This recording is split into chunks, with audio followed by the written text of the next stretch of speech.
때로 성경에는 그런 경우가 있는 것 같습니다. 한 사람의 믿음에 대해 소개하면서 그 믿음이 이 성장해 가는 과정은 생략한 채 이미 성숙해진 신앙의 모습만을 기록하는 경우가 있다는 겁니다. 때로 신앙의 그 처음 모습과 실수하고 실패한 모습은 기록하지만 실패 이후에 성장해 가는 과정은 생략한 채 어느새 성숙해 있는 신앙인으로 성장해 있는 그런 모습만을 소개하는 경우가 있는 겁니다. 성숙한 신앙인으로 성장해 가는 그 과정은 참 중요한 부분이고, 그 과정을 통해 우리들이 참 많은 것을 배울 수 있지만 그 중요한 부분을 생략하는 경우도 있다는 겁니다. 여러분, 왜 그렇겠습니까? 한 사람의 믿음을 소개할 때 그 사람이 성장해 가는 과정을 생략해 버린다면 그 이유가 어디에 있겠습니까? 저는 생각에 바로 그 부분은 오늘 우리의 몫이라는 것을 전하기 위한 것이 아닐까 생각합니다. 성장해 가는 그 과정을 묵상하고 연구하며 깨달아서 우리에게도 그런 성장의 과정을 닮아가라는 것이 그 이유가 아닐까 한다는 겁니다. 그렇지 않겠습니까? 제가 좋아하는 말 중에 하나가 성경은 질문하지 않으면 대답하지 않는다는 말인데요, 성경을 두고 끊임없이 묵상하고 질문하라는 겁니다. 왜 이렇게 되었는지, 어떻게 성숙하게 되었는지 의문을 가지고 항상 물으라는 겁니다.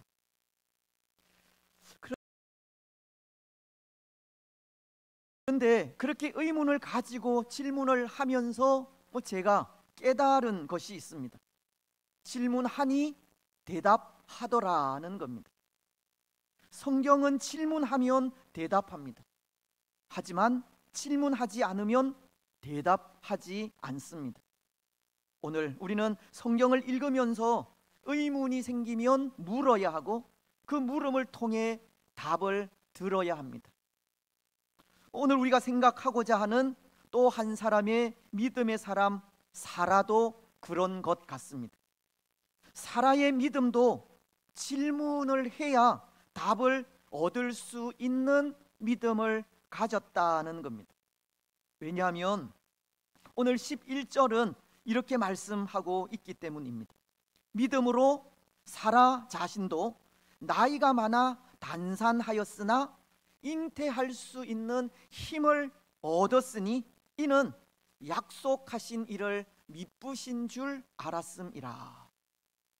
이 말씀은 사라가 하나님께서 약속하신 약속의 신실함을 믿었다고 하는 말씀인데요, 우리가 지난 주일 생각한 믿음의 조상 아브라함이 약속의 신실하신 하나님을 믿고 그 믿음으로 의롭다 함을 받은 것과도 같이 사라도 약속의 신실하신 하나님을 믿었다고 하는 말입니다. 그런데 여기서 한 가지 의문이 생기지 않을 수 없는 것이 사라의 그 믿음 때문입니다. 오늘 말씀은 믿음으로 사라 자신도 나이가 많아 단산하였으나 잉태할 수 있는 힘을 얻었으니 라고 하면서 그의 믿음이 아이를 잉태하게 한 것을 가르치고 있는 건데요, 근데 의문이라는 것이 우리 생각에는 사라가 이러한 믿음을 소유하지 못했다는 것 때문입니다. 사라는 이렇게 아이를 잉태할 수 있는 힘을, 그 믿음을 가지지 못한 겁니다. 왜냐하면 창세기서 18장 9절로 15절을 보면 하나님이 아브라함을 찾아오시고 사라를 부르시면서 1년 후에 내게 아들이 있을 것이라는 말씀을 하셨을 때 사라는 어떻게 하였습니까? 웃었다라고 하기 때문입니다. 창세기서 18장 11절로 12절이 그것을 전하고 있는데요. 아브라함과 사라는 나이가 많아 늙었고 사라에게는 여성의 생리가 끊어졌는지라 사라가 속으로 웃고 이르되 내가 노쇠하였고 내 주인도 늙었으니 내게 무슨 즐거움이 있으리요. 하나님이 1년 후에 아들이 있을 것이라는 말씀을 하셨을 때 사라는 그 말씀을 믿지 않았다는 겁니다. 그 말씀을 말씀 그대로 믿는 믿음이 없었습니다. 물론 그때 사라의 나이가 90세로 이미 여자로서 아이를 낳을 수 없는 상태이기는 합니다. 그래서 사라는 아이를 낳을 것에 대한 기대를 하지 않았고 그래서 그 말을 무심코 웃음으로 받아 넘겼을 수도 있습니다. 하지만 궁극적으로 사라는 하나님이 말씀하신 그 약속의 말씀을 믿는 믿음이 없었던 겁니다. 그런데 오늘 말씀은 무엇이라고 말씀하고 있습니까? 믿음으로 사라 자신도 나이가 많아 단산하였으나 잉태할 수 있는 힘을 얻었으니 사라는 나이가 많아서 잉태할 수 없었지만 아이를 잉태할 수 있는 힘을 얻은 것이 믿음으로 말미암은 것을 전해주고 있는 겁니다. 사실은 오늘 말씀도 이 사라의 믿음이 성숙해 가는 그 과정은 생략해 버리고 결과만 기록하고 있는 겁니다. 사라의 믿음이 어떻게 성숙하였고 또 어떻게 하나님의 약속의 말씀을 믿을 수 있었는지 그 과정은 생략하고 있다는 겁니다. 이전에 연약하였던 그의 믿음이 이렇게 성숙하기까지 그 과정을 알 수 없다는 겁니다. 여러분, 바로 이 부분이 오늘 우리가 고민하고 또 묵상해야 할 부분입니다. 어떻게 말씀을 고민하고 묵상할 수 있는 시간을 좀 드릴까요? 아니면 숙제로 드릴까요? 그래서 오늘은 여기서 말씀을 정리하고 한 주간 말씀을 묵상하고 난 이후에 다음 주일에 묵상한 말씀을 다 같이 나눌까요? 여러분, 오늘 이 사라의 믿음이 성숙하기까지 어떠한 일이 있었겠습니까? 어떤 일이 사라의 믿음을 성숙하게 하였겠습니까? 저는 생각에 이 사라의 믿음을 성숙하게 한 것은 그 어떠한 것보다 하나님의 말씀에 있다 생각합니다. 그것도 반복적으로 계속해서 들은 하나님의 말씀에 있습니다. 이것은 다른 말로 하면 하나님은 동일한 말씀으로 반복적으로 계속 사라를 찾아오셨다는 겁니다. 그래서 반복적으로 전해진 그 말씀이 사라에게 믿음이 되었다는 겁니다. 오늘 11절 상반절은 믿음으로 사라 자신도 라고 하지 않습니까? 이 말씀은 앞선 구절과 연결되는 말씀으로 이 앞선 구절에서 아브라함을 언급하면서 아브라함이 말씀으로 찾아오신 하나님께 믿음으로 응답한 것을 전하고 있듯이 사라도 말씀으로 찾아오신 하나님께 믿음으로 순종한 것을 전하고 있는 겁니다. 다시 말씀을 드리면 아브라함은 그에게 찾아오셔서 말씀하신 하나님의 말씀을 듣고 그 즉시 순종했듯이 사라도 자기에게 찾아오셔서 반복적으로 말씀하신 하나님의 말씀을 듣고 순종하게 된 것이라는 겁니다. 끊임없이 찾아오셔서 반복적으로 하신 그 말씀에 응답하게 된 것입니다. 그래서 로마서가 가르치는 말씀이 있지 않습니까? 로마서 10장 17절은 이렇게 말씀합니다. 그러므로 믿음은 들음에서 나며 들음은 그리스도의 말씀으로 말미암았느니라. 믿음은 들음에서 난다고 합니다. 그리고 들어야 하는 그 말씀은 그리스도의 말씀이라고 합니다. 성경은 말씀을 들어야 하고 말씀을 듣되 반복적으로 들을 때 믿음이 자란다고 하는 겁니다. 하나님은 사라에게 반복적으로 찾아오셔서 말씀하신 것이고 그 말씀으로 믿음이 자라게 된 것입니다. 그래서 창세기서를 보면 창세기 12장을 통해 하나님께서 아브라함을 부르실 때 그때부터 계속 말씀하신 것이 후손에 대한 약속의 말씀이었습니다. 창세기서 12장 2절은 내가 너로 큰 민족을 이루고 내게 복을 주어 내 이름을 창대하게 하리니 너는 복이 될지라.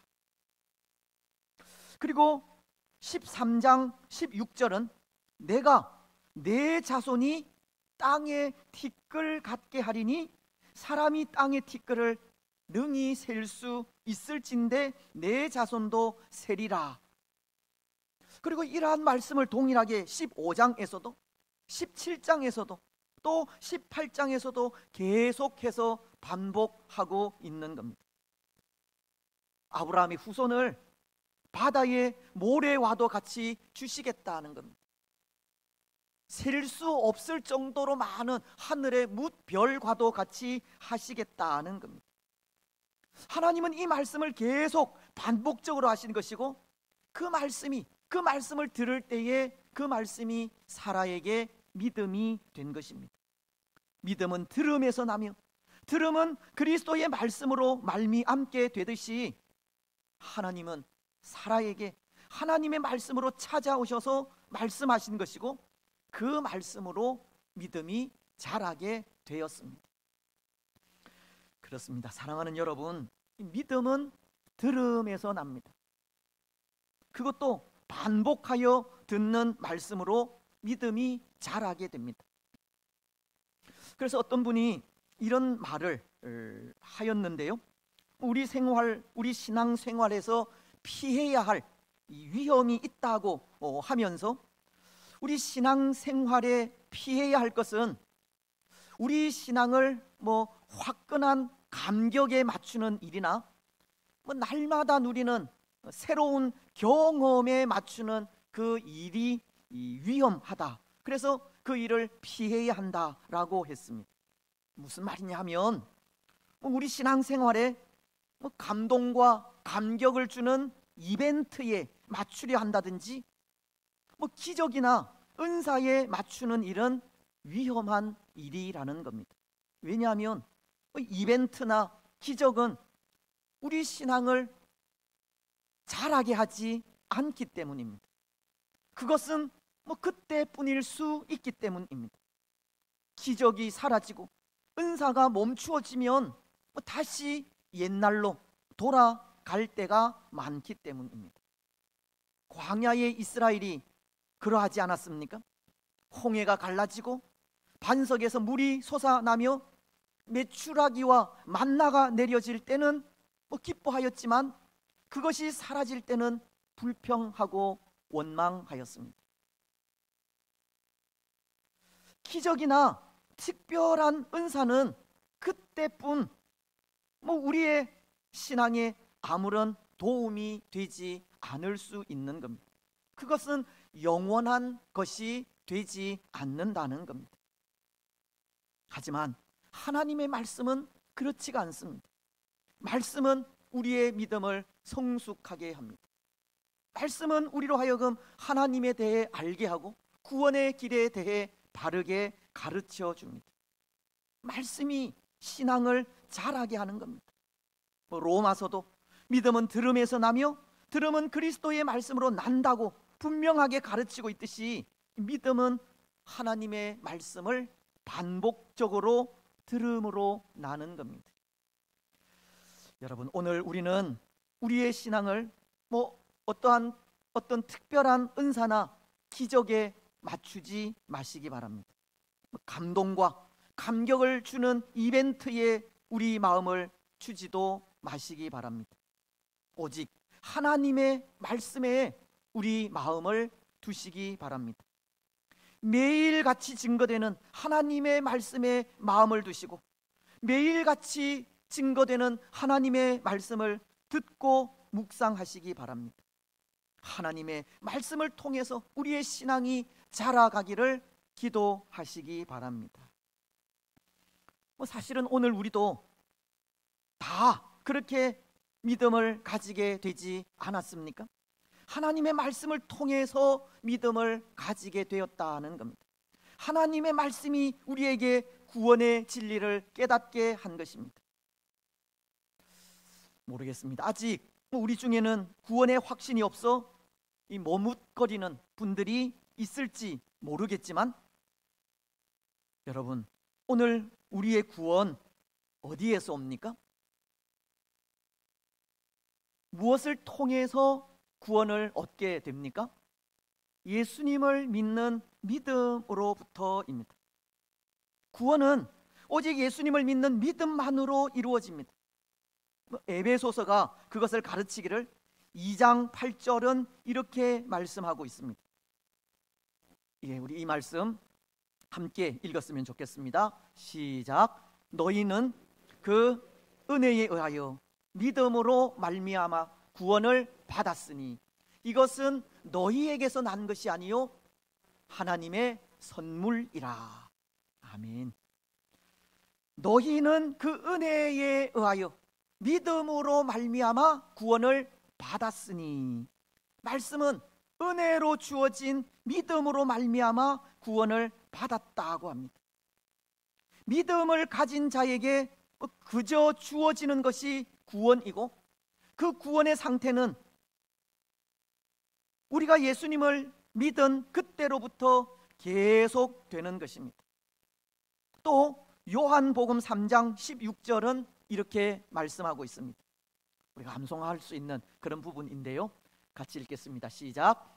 하나님이 세상을 이처럼 사랑하사 독생자를 주셨으니 이는 그를 믿는 자마다 멸망하지 않고 영생을 얻게 하려 하심이니라. 예수님을 믿는 믿음이 우리를 영생하게 한다고 합니다. 근데 여러분, 이런 구원의 진리를 어디에서 배울 수 있습니까? 누가 가르쳐 줍니까? 하나님의 말씀이 가르쳐 주는 겁니다. 하나님의 말씀이 기록된 성경이 가르쳐 주는 겁니다. 그래서 구원의 진리가 담긴 말씀들을 우리는 계속해서 묵상하며 나아가야 하고, 그렇게 말씀을 묵상하며 나아갈 때 성령께서 역사하심으로 말씀이 우리의 믿음이 되는 겁니다. 하지만 이런 진리의 말씀들을 묵상하지 않으면서 구원의 확신이 생기기를 바라고 믿음이 생기기를 바란다면 그것은 분명 잘못된 일인 겁니다. 말씀은 의지하지 않으면서 감동이나 감격을 주는 특별한 이벤트만을 의지하고 기적을 바란다면 그것도 잘못된 일인 겁니다. 우리는 하나님의 말씀을 들어야 하고 그 말씀을 읽어야 하며 묵상해야 합니다. 말씀을 읽되 시편 1편이 2절을 통해 오직 여호와의 율법을 즐거워하여 그의 율법을 주야로 묵상하는도다. 말씀을 즐거워하여 반복해서 읽어야 하고, 또 묵상할 때 베레아 사람들처럼 이 말씀이 그러한가 날마다 성경을 상고해야 합니다. 사도행전은 17장 11절을 통해 이렇게 말씀하고 있습니다. 베레아에 있는 사람들은 데살로니가에 있는 사람들보다 더 너그러워서 간절한 마음으로 말씀을 받고 이것이 그러한가 하여 날마다 성경을 상고함으로. 베레아 사람들처럼 말씀이 그러한가 날마다 성경을 상고해야 합니다. 묵상해야 한다는 겁니다. 그래야 믿음이 자랍니다. 사랑하는 여러분, 오늘 우리 믿음을 자라게 하는 것은 하나님의 말씀을 듣는 일에 있습니다. 반복하여서 말씀을 읽고 듣고 묵상하는 일에 있습니다. 우리는 하나님의 말씀을 듣고 읽고 묵상하시기 바랍니다. 반복해서 그 말씀을 즐거워하며 묵상하시기 바랍니다. 그래서 말씀을 통해 살아와도 같이 성숙한 믿음을 가지시기 바랍니다. 이제 또 하나, 오늘 이 사라의 믿음이 성숙하기까지 하나님에 대한 무한한 신뢰가 있었습니다. 하나님에 대한 무한한 신뢰가 사라의 믿음을 자라게 한 것입니다. 오늘 11절 하반절을 보시면 이렇게 말씀하고 있습니다. 이는 약속하신 일을 미쁘신 줄 알았음이라. 이 말씀을 보다 정확하게 번역하면 이렇습니다. 왜냐하면 그녀는 약속하신 이가 신실하다고 생각했기 때문이다. 사라는 비록 나이가 많았지만 잉태할 수 있는 힘을 얻은 것은 하나님의 신실하심, 하나님에 대한 신뢰가 있었기 때문이라는 겁니다. 특히 여기 미쁘다라고 하는 말은 신뢰한다는 말로 사라는 하나님에 대한 무한한 신뢰가 있었다는 겁니다. 결국 하나님에 대한 무한한 신뢰가 하나님의 뜻을 이루고 하나님에 대한 무한한 신뢰가 우리 믿음을 자라게 한다는 것을 보여주는 겁니다. 그래서 히브리서 11장 6절은 이렇게 말씀하시는 겁니다. 믿음이 없이는 하나님을 기쁘시게 하지 못하나니 하나님께 나아가는 자는 반드시 그가 계신 것과 또한 그가 자기를 찾는 자들에게 상 주시는 이심을 믿어야 할지니라. 하나님께 나아가는 자는 반드시 그가 계신 것과 또한 그가 자기를 찾는 자들에게 상 주시는 이심을 믿어야 한다고 하십니다. 무엇을 말하느냐 하면 우리 믿음의 시작은 하나님의 존재로부터 시작한다는 겁니다. 그래서 하나님이 계신다고 하는 믿음, 그 하나님에 대한 신뢰가 없으면 믿음도 없는 겁니다. 믿음은 하나님에 대한 신뢰로부터 시작하고 하나님이 계신다는 것을 믿고 신뢰할 때 믿음은 자라가는 겁니다. 살아도 하나님을 신뢰한 것이고 그것으로 믿음이 성숙한 겁니다. 여러분, 그렇다면 오늘 하나님에 대한 우리의 믿음은 어떠합니까? 하나님이 계신다는 것을 확실히 믿고 있습니까? 하나님의 존재를 분명하게 믿으십니까? 더 나아가 하나님에 대한 우리의 믿음은 어디까지입니까? 하나님을 어디까지 신뢰하느냐 하는 겁니다. 하나님께서 하신 모든 말씀이 다 이루어질 것을 믿습니까? 하나님은 약속하신 것은 반드시 이루시는 분이라는 것이 믿어지십니까? 근데 때로 여기에도 위험은 있을 수 있습니다. 오늘 우리는 하나님의 존재를 믿어야 하고 하나님의 약속의 말씀을 신뢰해야 하지만 때로 우리는 우리의 열심을 믿고 우리의 신념을 믿을 때가 있기 때문입니다. 오늘 사라의 경우 사라는 하나님의 존재를 믿고 있었고 또 그가 믿는 하나님께서 아들을 주시겠다고 하신 약속의 말씀을 분명히 들었습니다. 그래서 사라는 하나님께서 하신 그 약속의 말씀을 믿은 것이고 그 믿음으로 잉태하는 힘을 얻게 된 것입니다. 하지만 때로 우리가 가진 믿음이 위험이 있을 수 있다는 것은 하나님의 존재나 약속에 근거한 믿음이 아니라 맹목적인 믿음으로 인해서입니다. 예를 들면 어느 한 사람이 해변에서 열심히 기도하면서 베드로가 그랬던 것처럼 물 위를 걷게 해달라고 기도했다고 합니다. 하나님을 믿는 믿음의 확신을 달라고 기도하면서 물 위를 걸으려 한 것입니다. 하지만 계속해서 물속에 빠지기만 하는 겁니다. 그래서 그가 내린 결론이 하나님은 없다라고 하는 것이라고 하는데요. 여러분, 이 사람은 무엇을 믿은 겁니까? 자신의 신념을 믿은 겁니다. 자기가 가진 확신을 시험한 것입니다. 하나님의 존재에 대해 믿지 못했고 하나님을 전적으로 의지하지 못한 겁니다. 근데 오늘 우리도 하나님은 그렇게 역사하시는 분으로 생각할 때가 있다는 겁니다. 무조건 하나님을 믿으면 모든 것이 이루어진다는 생각을 할 때가 있다는 겁니다. 하지만 우리가 하나님을 믿는다는 것은 하나님의 존재를 믿는다는 것이고 하나님께서 하신 약속의 말씀을 신뢰한다는 겁니다. 그래서 하나님께서 아들을 주시겠다는 약속을 하셨다면 그 약속이 살아계신 하나님이 하신 약속이기에 그 약속이 이루어질 것을 믿는 겁니다. 무조건 될 줄로 믿사오니 믿음대로 주시옵소서, 그 기도는 응답되지 않을 경우가 많습니다.